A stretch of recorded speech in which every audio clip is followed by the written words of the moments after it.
Chers enseignants, nous enchaînons avec le deuxième tutoriel qui porte sur la mise en ligne d'un cours. Après authentification, donc vous allez remarquer que vous êtes bien authentifié ici. Et puis, donc, vous êtes maintenant dans votre cours. Le squelette du cours va se présenter comme suit. Le titre du cours, une première partie, information du cours, okay, qui présente le cours. Et donc, les chapitres qui vont suivre, chapitre 1, 2 jusqu'au énième chapitre.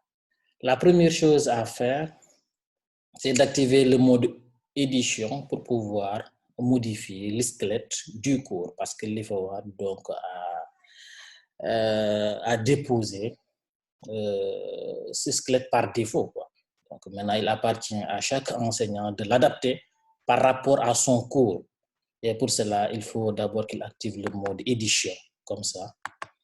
Donc, activer le mode édition. Et puis à droite, vous allez voir des boutons modifiés qui vous permettent, devant chaque rubrique, donc, de pouvoir la modifier.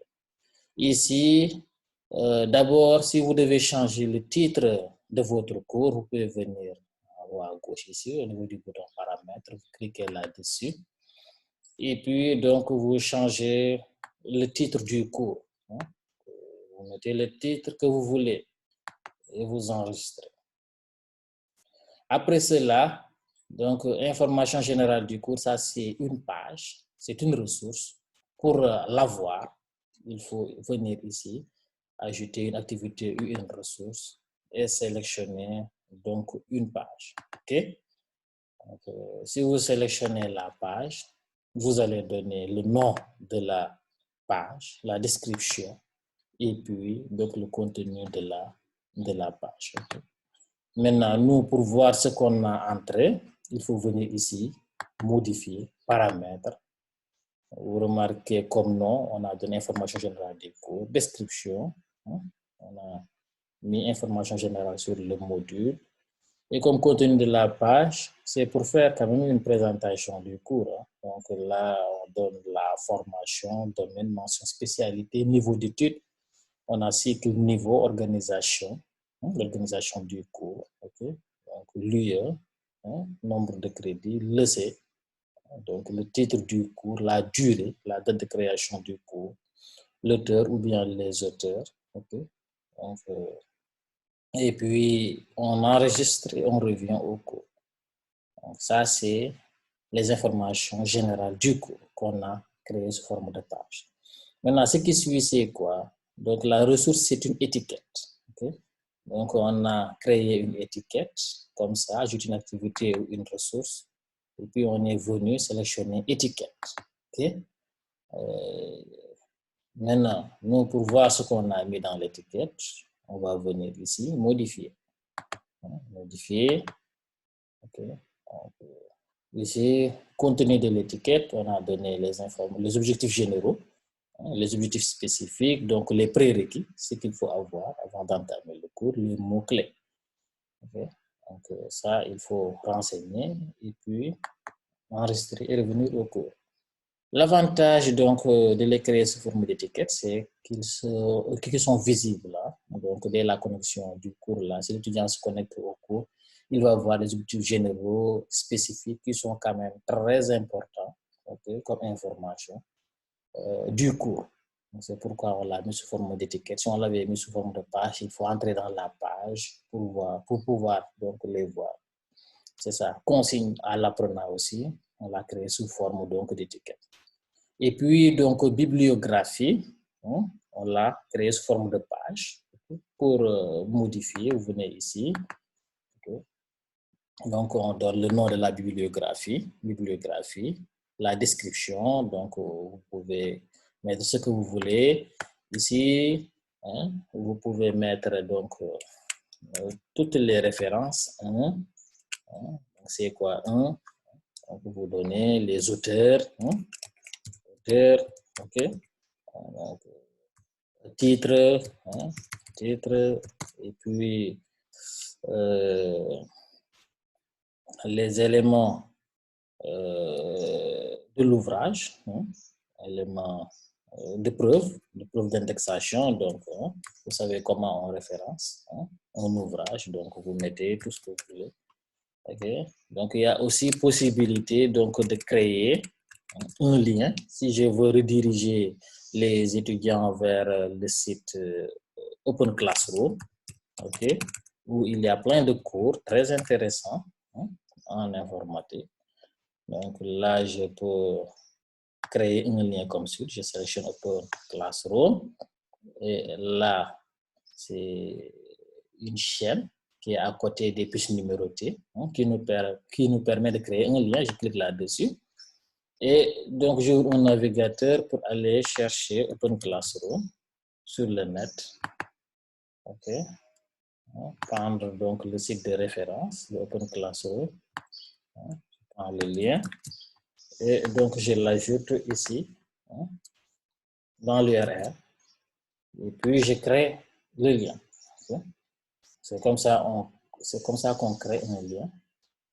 Et puis, j'enregistre et je reviens au cours. Okay.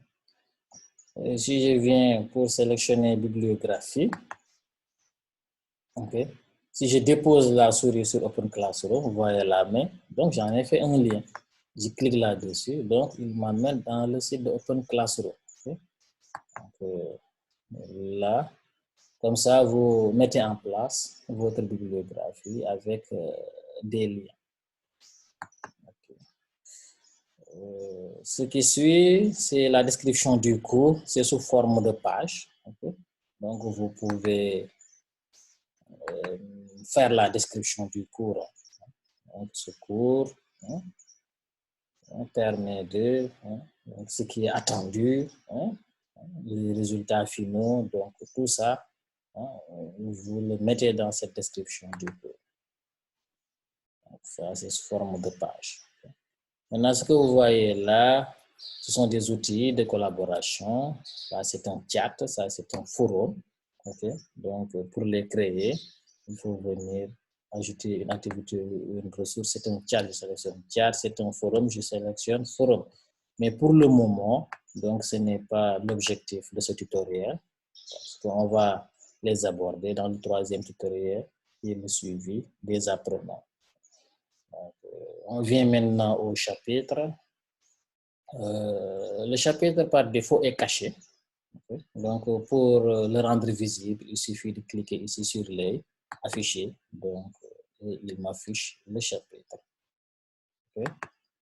Donc, l'intérêt de cacher les chapitres, c'est qu'une fois caché, donc le chapitre est invisible. Okay. Donc, et puis, pour mener à bien votre cours en ligne, il est conseillé quand même de l'ouvrir progressivement. Cela veut dire chapitre par chapitre. Un chapitre qui n'est pas concerné, vous pouvez donc le cacher et ouvrir donc progressivement jusqu'à terminer tout le chapitre. Donc maintenant, je le rends visible. Et puis, si je veux changer le titre du chapitre 1, je viens là, sur le bouton paramètres que vous voyez, je clique là-dessus. Okay. Donc, je change le titre, chapitre 1, je mets par exemple nouveau titre. Nouveau titre, okay, du chapitre 1. Okay. Je donne un exemple comme ça. Du chapitre 1. Okay. Donc, et puis j'enregistre. Je vais voir le titre du chapitre, qui est le nouveau titre du chapitre. Donc maintenant, on avance. Ça, c'est une étiquette. Donc, je vous ai montré comment créer une étiquette. Vous pouvez donc la modifier ici en donnant les objectifs spécifiques du chapitre. Chaque chapitre peut avoir ses propres objectifs. Donc, vous mettez les objectifs. Comme ça, c'est éditable. Vous enregistrez et vous revenez. Donc, ici, c'est un fichier PDF. Okay? C'est le contenu du chapitre 1. Il est conseillé pour les enseignants d'organiser donc leur cours sous forme donc de plusieurs fichiers. Donc, chaque fichier, un chapitre. Okay? On a l'habitude de faire notre cours présentiel en format PowerPoint. Là, il suffit seulement donc de le réorganiser donc diviser le cours en plusieurs fichiers. Chaque fichier PowerPoint, donc un chapitre qu'on va convertir en PDF. Et ce sera le PDF qui sera déposé ici. Donc, il faut déposer le fichier PDF parce que le PowerPoint donc, est éditable. Et là, c'est très simple pour le déposer. Pour créer le fichier d'abord, donc on vient ajouter une activité ou une ressource. C'est comme ça qu'on a fait pour créer donc, le fichier. Donc, et là, on va choisir, par exemple, fichier. OK? Donc, fichier, on donne un nom à notre fichier. OK? Et puis, donc, la description du fichier. Mais comme on l'avait créé, on va venir seulement donc, modifier le fichier. Et pour cela, il faut venir modifier paramètres. Et puis, on avait donné fichier comme nom, fichier du chapitre 1. OK, description, on donne une petite description. Donc là, par défaut, vous voyez un fichier PDF, il faut le supprimer. Donc, vous sélectionnez, supprimer. OK? Donc, OK, je valide. Et maintenant, à gauche, vous voyez, ajouter. Je clique sur ajouter pour aller chercher donc, mon premier chapitre, format PDF. Je viens, je dépose.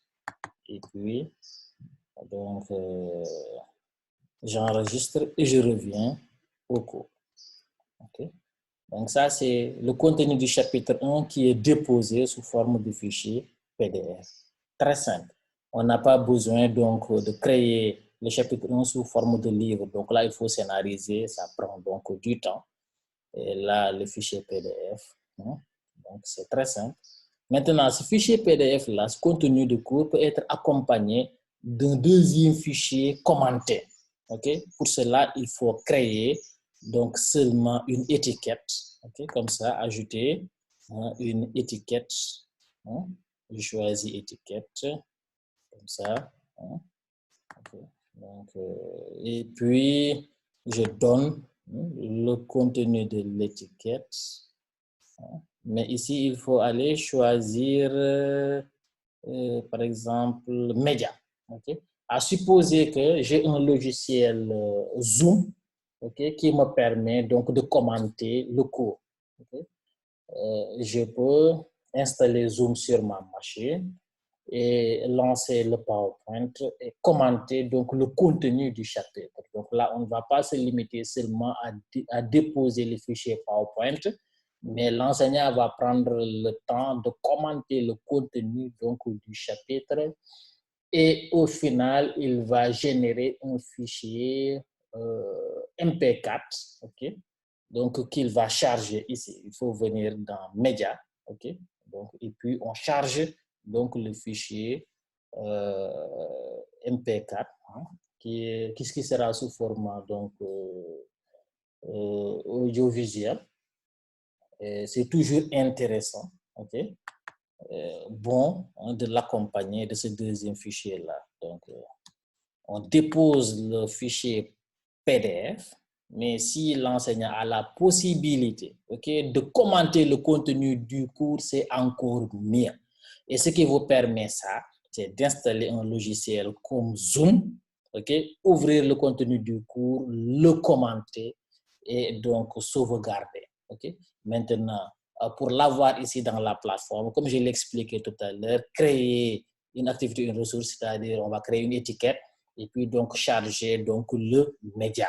Ce qui fait que l'étudiant aura la possibilité de télécharger le contenu PDF, le fichier PDF, et puis avoir aussi un deuxième support audiovisuel pour entendre donc l'enseignant expliquer le contenu du cours.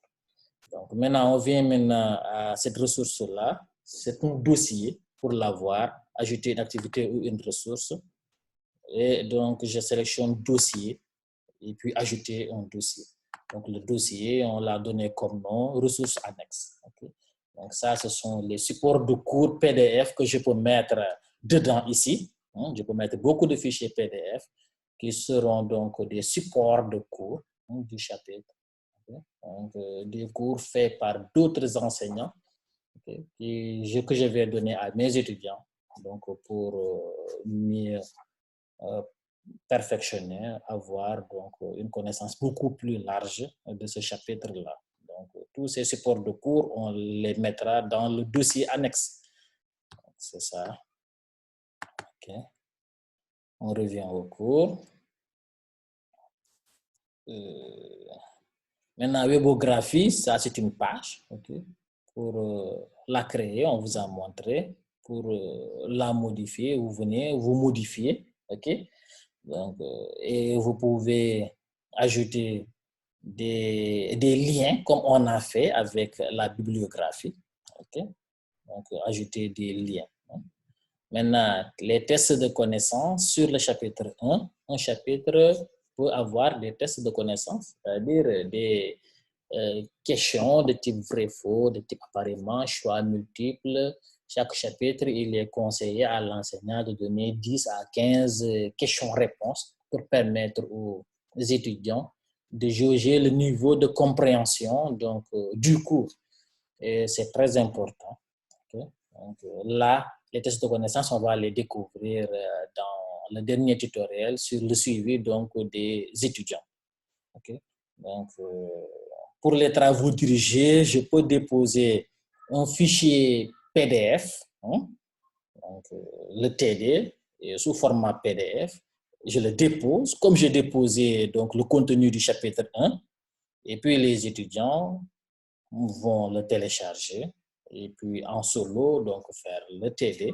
Ça, c'est différent quand même des travaux dirigés en ligne. Donc, pour les avoir, il faut venir ajouter une activité ou une ressource, choisir test, quoi. Donc, le nom du test, on va lui donner comme nom travaux dirigés du chapitre 1. Donc là, la différence, c'est quoi? L'étudiant reste sur la plateforme et fait le TD en ligne. Okay? Donc, il y a ces deux possibilités. Hein? Sous format PDF, il va le télécharger ou bien donc le faire en ligne. Donc, les tests de connaissances, tout comme les travaux dirigés en ligne, donc, se font en restant sur la plateforme. Okay? Donc, on va les découvrir dans le dernier tutoriel. Donc, je peux aussi cacher n'importe quelle ressource hein, en venant cliquer ici, cacher. Okay? Donc, je cache hein, donc la ressource. Non seulement je peux cacher un chapitre avec l'œil, mais pour chaque ressource, je peux venir donc cacher donc, la ressource. Si je la cache, donc ça devient invisible. Okay? Donc, je peux revenir quand même, donc le rendre visible. Okay? Et puis, comme ça, je remplis tous les chapitres donc, de mon cours. Okay? Si vous vous limitez à 3 chapitres, 4 chapitres, vous pouvez venir ici, cliquer sur Moins pour donc, supprimer hein, les chapitres qui sont en bas hein, jusqu'à atteindre donc, le nombre de chapitres voulus. Tout comme si je veux ajouter donc, des chapitres, je peux venir ici, cliquer donc, sur le plus. Donc, ce deuxième tutoriel, c'était seulement limité hein, à la mise en ligne, c'est-à-dire déposer donc, le contenu du cours quand même en soignant d'abord les informations générales du cours, tout ce qui est présentation donc, du cours. Hein, et puis, on vient, on dépose le cours. S'il y a des ressources annexes, on les dépose, on travaille la webographie. Maintenant, tout ce qui est test de connaissances, tout ce qui est travaux dirigés en ligne, chat, forum, donc on va les découvrir dans le troisième tutoriel qui portera sur le suivi des apprenants. Donc, je vous remercie et vous donne rendez-vous à bientôt.